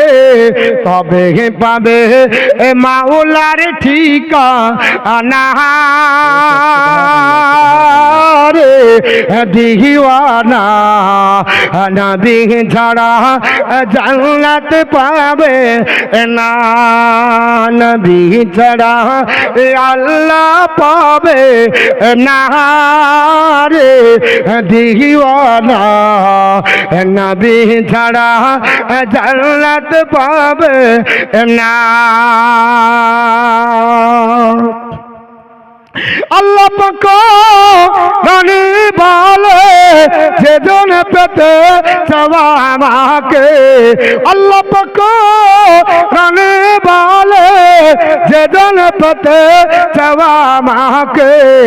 আগে ধরো নবীর দামান কা আনারে দিওয়ানা, নবী ছাড়া জান্নাত পাবে না, নবী ছাড়া আল্লাহ পাবে না রে দিওয়ানা, নবী ছাড়া জান্নাত পাবে না। জিবরিল আমিন নবীর দারে বলেন, হুজুর দেখিলাম কত পয়গম্বর, আপনার মতো একই দল নবী হবে না রে দিওয়ানা, নবী ছাড়া জান্নাত পাবে না, নবী ছাড়া আল্লাহ পাবে না রে দিওয়ানা, নবী ছাড়া জান্নাত পাবে না। সাহাবীরা কেমন ভক্ত করবে? তিনি বললেন, বিবি আমি তোমাকে দর্শন করব না, আর যদি দেখতে হয় আমি ঘোড়ার উপর আছি, একবার এসে দেখে নাও। স্বামীকে ডাক দিয়ে বলেছিল, স্বামী গো, আমি আপনাকে আলিঙ্গন করার জন্য ডাকিনি, আপনার সঙ্গে নিয়ে রাত্রে বাসর কাটাবো, এটার জন্য ডাকিনি। আমি মদিনার বিশ্ব সুন্দরী ছিলাম, আমাকে বিবাহ করার জন্য অনেক পাগল ছিল হুজুর। তবে আপনাকে বিবাহের বন্ধনে স্বামী রূপে যেহেতু গ্রহণ করেছি, কিয়ামতের দিন স্বামীর সঙ্গে জান্নাতে যাবার জন্য কত আশা করেছি। ও স্বামী, পৃথিবীর জমিনে যুদ্ধের ময়দানে আপনি যাবেন, গাজী হয়ে আপনার বলে গাজী যদি আপনার বলে হাজার যুদ্ধে বিজয় হয় আপনি গাজী হবেন, আর যদি ইন্তিকাল করেন আপনি শহীদ হয়ে উঠবেন। আমার বড় ভাগ্য হবে, আমার সুনাম হবে, আমি আপনার বড় মর্যাদার অধিকারী হব, আমি একজন শহীদের বিবি হব। কিন্তু হাজার হাজার কোটি কোটি মানুষের কাছে, লক্ষ লক্ষ মানুষের কাছে যেই দিন আমার আল্লাহ পাক আমাকে আপনার শহীদের বিবি বলে ডাক দেবে, ওই দিন আমি কি করে চিনতে পারবো আমার স্বামী কোনটা? আমি তো আপনার চেহারা দেখিনি, আপনাকে তো চিনি না। ও স্বামী, একবার দেখা দেন, আমি আপনাকে জান ভরে দেখি, আপনার নজর আপনার চেহারাটা আমি আপনার দেখে নিয়ে আমার হৃদয়ের অঙ্কনে, আমার হৃদয়ের মেমোরিতে, আমার হৃদয়ের ভিতরে আমি আপনাকে এঁকে রেখে দিব। কিয়ামতের দিনে আমি আপনার বলে হ্যাঁ আল্লাহর দরবারে গর্ব করে বলবো, মাবুদ আমি হলাম একজন শহীদের বিবি। সেই দিন আপনাকে লক্ষাধিক মানুষের কাছে আমি যেন চিনতে পারি, এর জন্য আপনাকে ডেকেছি। কারণ আপনার কোরআন পড়া বিবি কত সুন্দর, আপনার কোরআন তেলাওয়াত করতে করতে বিবেক আপনার বুঝেছে। আর এখন পৃথিবীর জমিনে আমার বিবি বলছে, আল্লাহ যেন সহি সালামতে আমার স্বামীকে ঘুরিয়ে নিয়ে আসে। বলছে না? বলছে না? আগামী পরশুদিন আসামে আমার প্রোগ্রাম আছে, তো প্রশাসনের তরফ থেকে বাধা যেতে পাবে না। এর জন্য আমার বাড়ি তো দূরের কথা, গোটা এলাকা কম্পাউন্ড ওই মৌলভী সাহেবকে বাধা দিয়ে দিয়েছে, যেতে দিবে না রে, কঠিন ব্যাপার। থানা ধারা দৌড়ে বেড়াচ্ছি, কি করবো, একটু যেতেই হবে। শেষ পর্যন্ত বলে না, আপনাকে কোনো মতে পারমিশন দেওয়া হবে না। কঠিন ব্যাপার, আমি কি করেছি? তো বলছেন না, আপনাকে পারমিশন দেওয়া হবে না, যা আছে পরে বলবো, আরো অনেক কথা। শেষ পর্যন্ত আপনার বলা হচ্ছে নেতা নেতৃত্ব ধরে বলেছে হ্যাঁ আসবে, কিন্তু একেবারে যেন প্লেন কথা হয়। আমি যে প্লেনই তো বলি, আমি তো বেকা টাকা কিছু বলিনি, সব তো প্লেন, যা আছে সব একেবারে লিখা আছে। প্লেনের বাইরে আমি কোনোদিন একেবারে আপনার বলা হচ্ছে বেকা আপনার টেढ़া কথা বলি না, সব প্লেন সোজা কথা বলি। এই সোজা কথা যদি কারো আপনার বিরুদ্ধে হয়, ওটা তো আমার কিছু যায় আসে না। হ্যাঁ, চোরকে চোর বলবো না তো আমি কি বলবো? ওকে বলবো আল্লাহ, একবারে আপনার বলে হচ্ছে আল্লাহর ফেরেশতা নেমে এসেছে বলবো? আগে চোরকে তো চোরই বলতে হবে, ডাকাতকে ডাকাতি বলতে হবে, সন্ত্রাসকে সন্ত্রাস বলতে হবে। যে মাদ্রাসা পৃথিবীর জমিনে আপনার পরে কোরআন পড়ে আদর্শবান হয়, সে মাদ্রাসাকে যারা সন্ত্রাসের আখড়া বলবে, আর আমি ওদেরকে দোয়া করবো আল্লাহ যারা সন্ত্রাসের আখড়া বলেছে এদের বলিষ্ঠ কণ্ঠ আরো বাড়িয়ে দাও, এরা যেন আরো বেশি করে বলে। এটা বলবো? হ্যাঁ, যে আসামের আপনার 614টা মাদ্রাসার আরবি সিলেবাস তৈরি করে বন্ধ করে দেওয়া হলো, কি অপরাধ করেছে আরবি? কেন আরবি পড়তে পাবো না? আমি ভারতবর্ষের অধিবাসী, আমি কেন আপনার আরবি পড়তে পাবো না? আরবি কোনো লোকাল ভাষা? আরবি হলো জাতিসংঘের স্বীকৃতিপ্রাপ্ত ভাষা। আরবি কি ভাষা? জাতিসংঘের স্বীকৃতিপ্রাপ্ত ভাষা। আপনারা জানেন কিনা জানি না, আমি বলছি যারা শিক্ষিত সমাজ আছে জানেন, জাতিসংঘের স্বীকৃতিপ্রাপ্ত ভাষা হলো 6টা। কটা? 6টা হলো ইন্টারন্যাশনাল ভাষা। জাতিসংঘ যাদেরকে স্বীকৃতি দিয়েছে এর মধ্যে 1 নাম্বার হলো ইংরেজি। ওষুধ খান ইংরেজি, বাংলাতে বলবেন আমাকে প্যারাসিটামল দাও, তাও আপনাকে ইংরেজিতে লেখা দিবে। আপনি বাংলায় বলবে ডাইজিন দাও, তাও ইংরেজিতে লেখাই দিবে। আপনি বাংলায় বলবেন আমাকে আপনার ক্লেভাম 625 দাও, তাও আপনাকে ইংরেজিতে দিবে না, আপনার বাংলা দিবে। আপনি বলবেন ওষুধ দাও, তা আপনাকে বলবেন মেডিসিন দিচ্ছি, অন্য কিছু দিবে ভাই। আপনি চাইলেন বাংলা জানেন, হিন্দি জানেন, উর্দু জানেন, আরবি জানেন, ইংরেজি লেখা থাকবে, পড়তে জানেন আর না জানেন কেন, এটা হচ্ছে ইন্টারন্যাশনাল ভাষা। আপনি পড়তে না জানেন কিন্তু আপনার বলা হচ্ছে সব কিছুতে ইংরেজি থাকবে, থাকবে নাকি থাকবে না? জিন্দেগিতে পড়তে জানে না, তাও ইংরেজিতে লেখা। মোবাইল কিসে লেখা? তবে ইংরেজি। ও জিন্দেগি মোবাইল বানান পারবে না, ওকে যদি ধরেন ও জানে না, কিন্তু নাম জানে এটা মোবাইল। ভাষাটা কোন ভাষা? ইংরেজি। কেন? যে এটা জাতিসংঘের স্বীকৃতিপ্রাপ্ত 1 নাম্বার ভাষা। তুমি জানো আর না জানো ইংরেজিতেই লিখবে। কারণ এটা পাওয়ারফুল ভাষা। ঠিক তদ্রুপ ভাবে জাতিসংঘের স্বীকৃতিপ্রাপ্ত ভাষা হলো আরবি। এটা হলো 2 নম্বর গোটা বিশ্বের মাটিতে। কয় নম্বর? 2 নম্বর গোটা বিশ্বের মাটিতে সেকেন্ড পজিশন ভাষা হলো আরবি। জাতিসংঘের স্বীকৃতি 6টার মধ্যে। তাহলে আপনি আরবি জানেন আর না জানেন, আরবি হবে, আরবি বলবে, আরবিতে আপনার পড়তে হবে।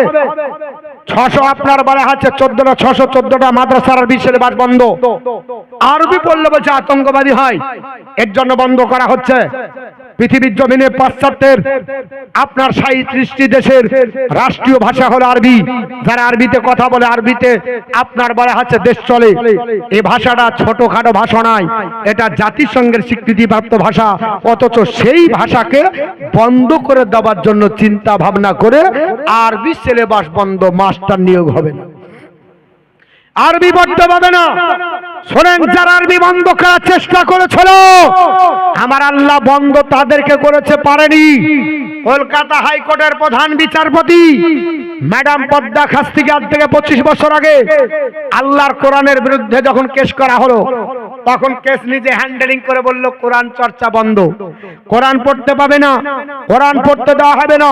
কোরআন পড়ার পর মুসলমানের জনসংখ্যা বেড়ে যাচ্ছে, এর জন্য মুসলমানের জনসংখ্যা যেন না বাড়ে, কোরআন বন্ধ হয়ে যাবে। মুসলমানরা চিন্তিত, আমাদের কোরআন পড়া বন্ধ করে দেবে। তদানীন্তনকালে মুসলমানরা চিন্তিত হয়েছিল, কিন্তু আল্লাহ পাক চিন্তা মুক্ত করে দিয়েছিলেন একজন বেধর্মীর হাত দিয়ে। জোরে বলুন সুবহানাল্লাহ। ওই লোকটার নাম আপনার কলকাতার ক্যালকাটা ইউনিভার্সিটির স্বীকৃতিপ্রাপ্ত বাংলা সাহিত্যের ইতিহাস লেখকের নাম আপনার ডক্টর অসিত কুমার বন্দ্যোপাধ্যায়। ডাক দিয়ে বলেছেন, ম্যাডাম পৃথিবীতে আর কোন গ্রন্থ বন্ধ করা সম্ভব হতে পারে, কিন্তু মুসলমানের ধর্মগ্রন্থ এটা তো বন্ধ করা যাবে না। বলছে আই ক্যান চ্যালেঞ্জ, আমি চ্যালেঞ্জ করছি বন্ধ করব। ম্যাডামকে বলেছিল তাহলে আমি 200-250 টাকা দিয়ে 500 টাকা দিয়ে একটা কিতাব কিনে বস্তার মধ্যে ভরছি। রামায়ণ বস্তায় ভরেন, মহাভারত বস্তায় ভরেন, গীতা বস্তায় ভরেন, পুরাণ বস্তায় ভরেন, 4টা বেদ ভরেন, ত্রিপিটক ভরে দেন, জিন্দা বস্তা ভরেন, গ্রন্থ সাহেব ভরেন। 1 বছর পরে হাওড়া ব্রিজে নিয়ে যাব, জলাশয় নিমজ্জিত করব।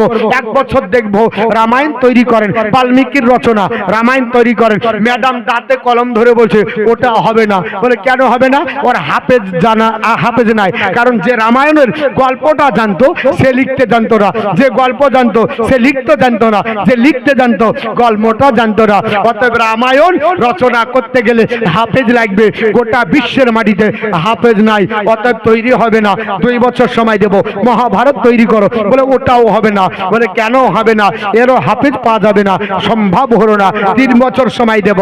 আপনার গীতা যেখানে 4 লক্ষ আপনার পুরোহিত নিয়ে আপনার বলে হচ্ছে তেলাওয়াত করা হলো, খুব আপনার সুনাম অর্জন হলো, তো বলে একটা হাফেজ দেখাও, 3 বছর সময় দেব, একটা গীতা তৈরি করো। ম্যাডাম বলছে হবে না, ওটাও সম্ভব নয়। বলে এর হাফেজ নাই। 4 বছর সময় দেব, 4টা বেদ তৈরি করো। বললে সম্ভব নয়, এরও হাফেজ নাই। 5 বছর সময় দেব।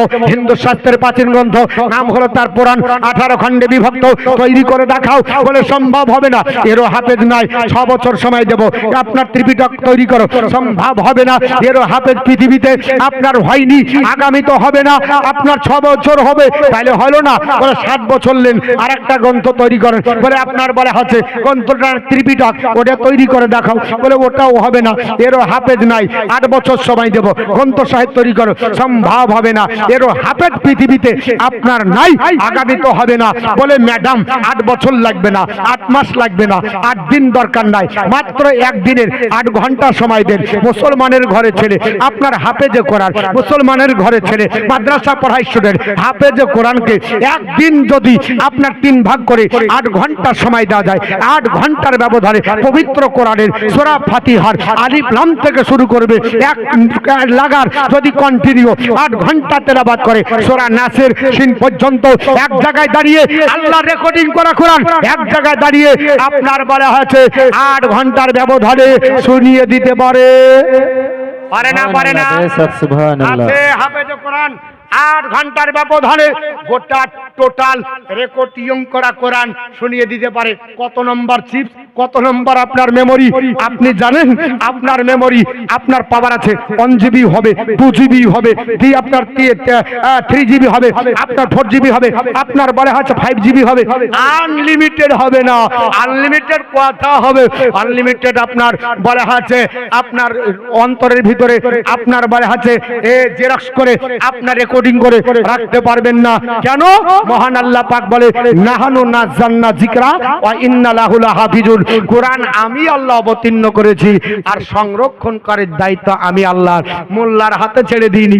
মোল্লা বলছে ডিলিট করব, আর আমি আল্লাহ পাক বলছে হাজার হাজার হাফেজ আমি আল্লাহর বান্দা তৈরি করে দেব।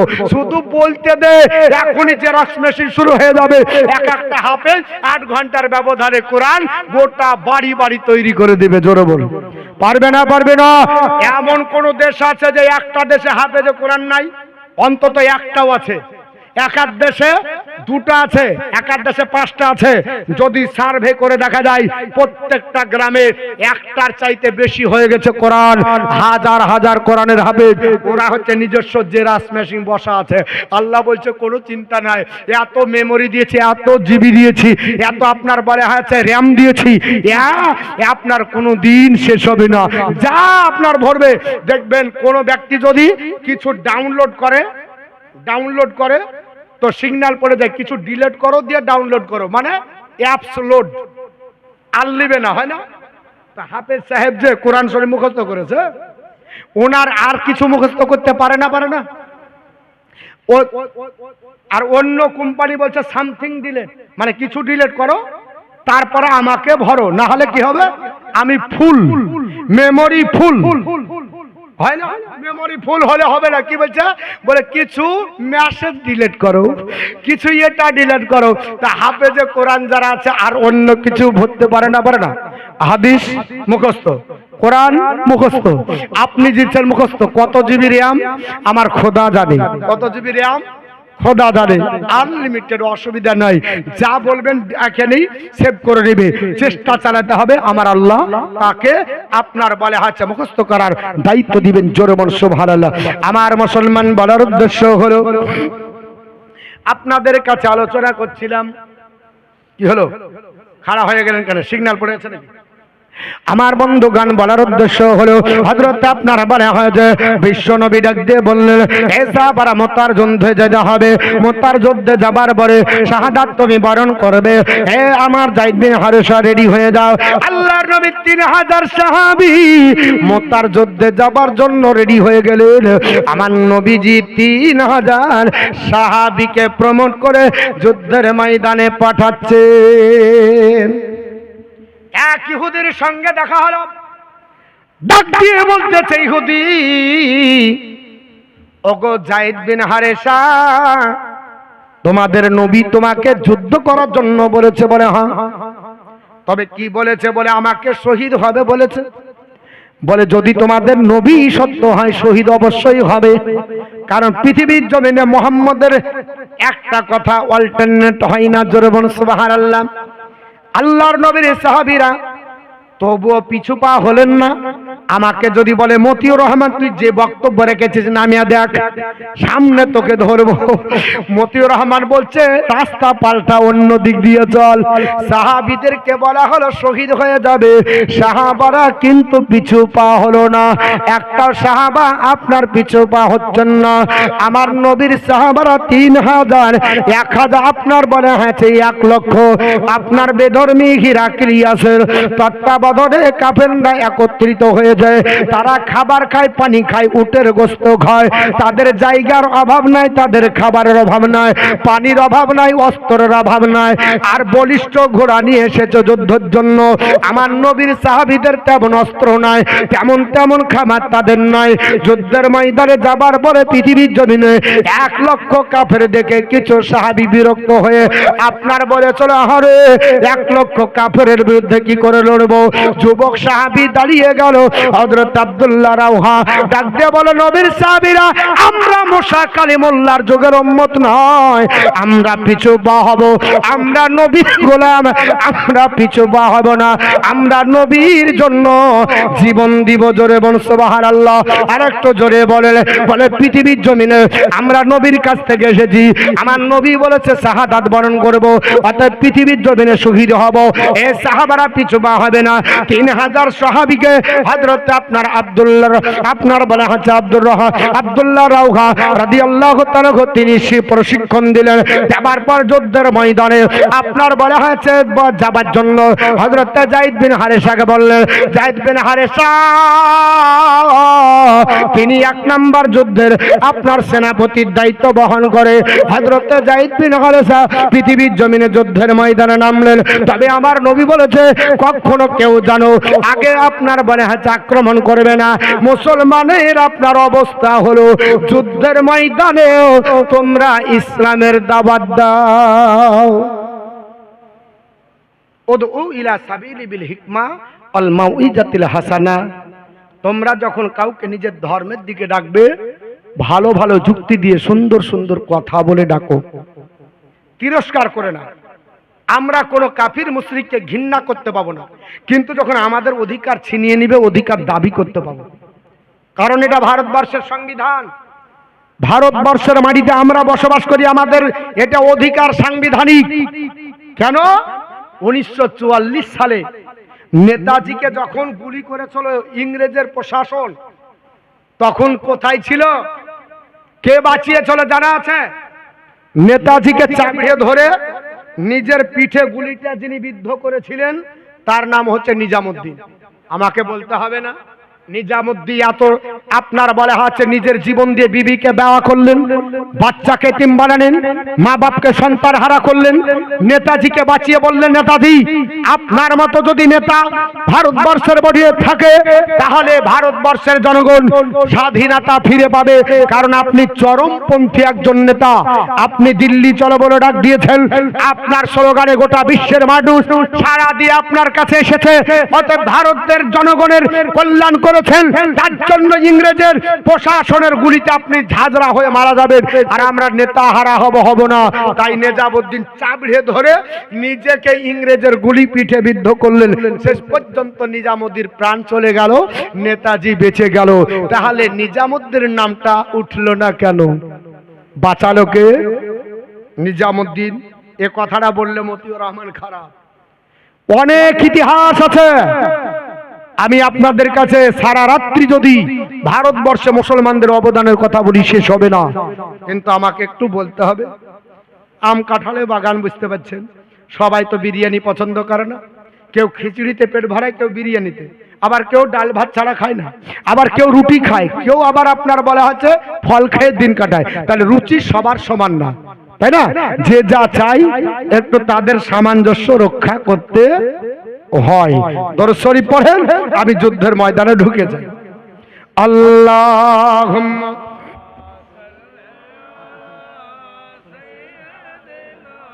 মাওলানা মুহাম্মদ ওয়া আলা আলি সাইয়্যিদিনা মাওলানা মুহাম্মদ সাল্লাল্লাহু তাআলা আলাইহি ওয়াসাল্লাম।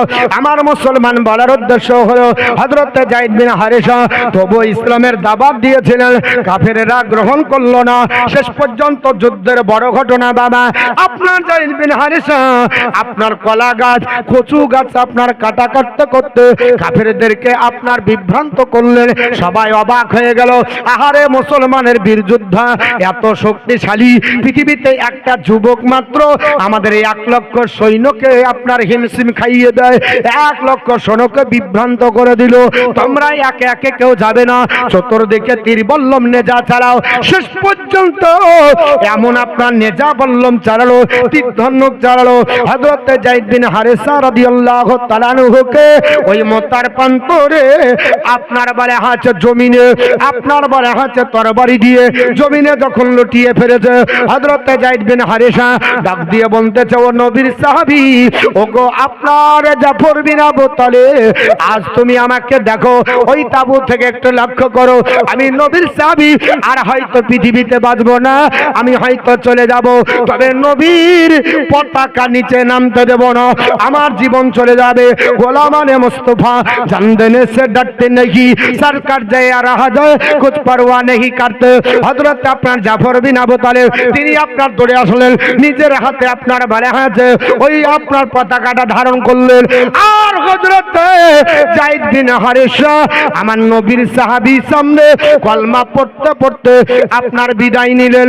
কারণ নবী বলেছে, সাহাবারা মান কানা আখিরি কালামিহি লা ইলাহা ইল্লাল্লাহ দাখালাল জান্নাহ, যার জীবনের শেষ বাক্য হবে লা ইলাহা ইল্লাল্লাহ মুহাম্মাদুর রাসূলুল্লাহ, সে আল্লাহর জান্নাতে যাবে। হযরত যায়েদ বিন হারিসা পৃথিবীর জমিন থেকে বিদায় নিলেন। সাহাবারা কেমন আপনার জীবন তৈরি করেছিল। জাফর বিন আবু তালেব পতাকা ধরলেন, তিনিও বক্তৃতা করেছিলেন, লম্বা বক্তৃতার পরে তারও বক্তৃতা শুনল না।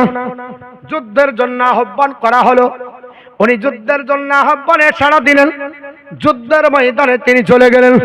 হযরত জাফর বিন আবু তালেব যুদ্ধের ময়দানে সিংহের ন্যায় যুদ্ধ করেছিলেন, বীর মুজাহিদের মতো যুদ্ধ করলেন, কাফেরদেরকে আপনার পৃথিবীর জমিন থেকে ধ্বংস করে দিয়েছিলেন। তিনারও ক্ষেত্রে তাই ঘটেছিল। শেষ পর্যন্ত এমন পরিণতি হলো, সবাই বলল, শোনো, জাফর বিন আবু তালেবকে এইভাবে পরাজিত করা যাবে না, কারণ এটা পৃথিবীর জমিনে স্বাভাবিক জ্ঞান নিয়ে তারা আসে না। মুসলমানদেরকে পরাস্ত করতে গেলে চতুর্দিক থেকে নেজা চালাতে হবে, বল্লমের আঘাত চালাতে হবে। এ মুসলমান যায় আপনার জাফর বিন আবু তালেবের উপরে আপনার নেজা বল্লম আপনার চালানো হলো। শেষ পর্যন্ত জাফর বিন আবু তালেবকে লক্ষ্য করে বলা হলো, ওর পতাকাটা নামিয়ে দিতে হবে। হাতে যে পতাকা আছে, মুসলমানের পতাকা যদি নিচে নেমে যায়, মুসলমানরা হারেসমান হবে, মুসলমানরা পদদলিত হবে, যুদ্ধ করতে পারবে না। হযরত জাফর বিন আবু তালেবের হাতে পতাকা, আর একজন কাফির আসার পরে ওই পতাকা ধরা হাতে এমন একটা তরবারি মারল, জাফর বিন আবু তালেবের হাতের আপনার বাজু থেকে আপনার কেটে ঝুলতে লাগলো। ও মুসলমান, হযরত জাফর বিন আবু তালেবের হাতটা ধরলো, তাড়াতাড়ি আপনার দাঁতের মধ্যে ওই পতাকাটা ধরলেন, বাম হাতে তিনি আপনার তরবারি ধরলেন, আর বললেন, মাবুদ গো, আমাকে তুমি সহ্য দাও, আমাকে ধৈর্য দাও, আমার ডান হাত চলে যেতে পারে, কিন্তু ইমানি জাজবা যায়নি। ডান হাত আপনার কেটে গেল, কেটে যাবার পর চামড়াটা ঝুলছে, আপনার কাটা হাত লটপট করে, কাটা হাত আপনার লটকাতেছে। আমার মতো মতিউর রহমান হলে ওই হাতটাকে জোড়া দেওয়ার জন্য ব্যস্ত হল। হযরত জাফর বিন আবু তালেব যুদ্ধের ময়দানে অসুবিধা হচ্ছিল, এইভাবে নিচের জমিনে রেখে উনি আপনার মোতার প্রান্তরে নিজের আপনার পা হাত দিয়ে চেপে ধরে আল্লাহু আকবার বলি বাকি হাতটা ছিঁড়ে দিলেন।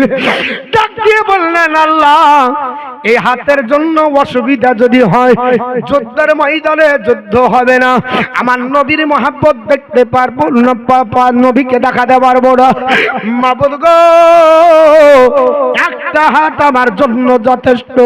হযরত জাফর বিন আবু তালেব শেষ। তো এটা কেন তো আসলেই ছেড়ে দেব, আর যদি মনে করেন যে এখন ছেড়বো তাহলে ছেড়ে দিই। আমার বন্ধুগান বলার উদ্দেশ্য হলো, বক্তা যদি বসে থাকে চিরকুট দেন, কারণ আপনি বকছেন ওখানে বসে আছেন, সেটা আলাদা ব্যাপার। আমার বন্ধুগণ বলার উদ্দেশ্য হলো, পৃথিবীর জমিনে নিশ্চয় বক্তা চলে আসবে, কারণ ওয়েটিং ইজ মেন্টালি টর্চার, মানসিক আঘাত। আর আপনার বক্তা আসলে আমি কিন্তু দাঁড়াবো না। কেন? কারণ time and tide wait for none, সময় কারোর জন্য অপেক্ষা করে না। মৌলবি তুমি এদিক ওদিক ঘুরে ফিরো, আমি কিন্তু ঠিক ঘুরছি। আমি একবারে 11টা মনে হয় পার করলাম নাকি? ঘড়ি 11টা যদি পার করে মৌলবি তুমি বুঝতে না পারলে আমি বুঝে নিয়েছি সিগন্যাল তোমার হয়ে গেছে, কারণ 1টা 1:30তে বক্তব্য শেষ করতে হবে।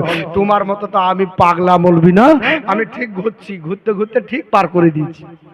আমার বন্ধুগান বলার উদ্দেশ্য হলো হযরত আপনার জাফর বিন আবু তালিব রাদিয়াল্লাহু তাআলা আনহু তিনি আপনার একটা হাতকে আল্লাহু আকবার নারে তাকবীর বলে জনসম্মুখে ছিঁড়ে দিলেন।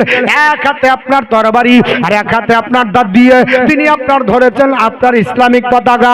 মুসলমান যুদ্ধের ময়দানে যুদ্ধ করতেছে, আপনার বলে হয়েছে সবাই অবাক হয়ে গেল, কোন হাতে তরবারি ধরলো, কোন হাতে তরবারি ধরলো, হাতটা তো কেটে দেওয়া হয়েছে। সবাই বলল তরবারি তো আপনার দিয়ে হাত কেটে দিয়েছে। আপনার আসার পরে দেখা গেল হযরত জাফর বিন আবু তালিব হাত দিয়ে তরবারি আপনার পতাকা ধরেননি, হাত দিয়ে ধরেছে একটা তরবারি আর দাঁত দিয়ে ধরেছেন ইসলামিক পতাকা।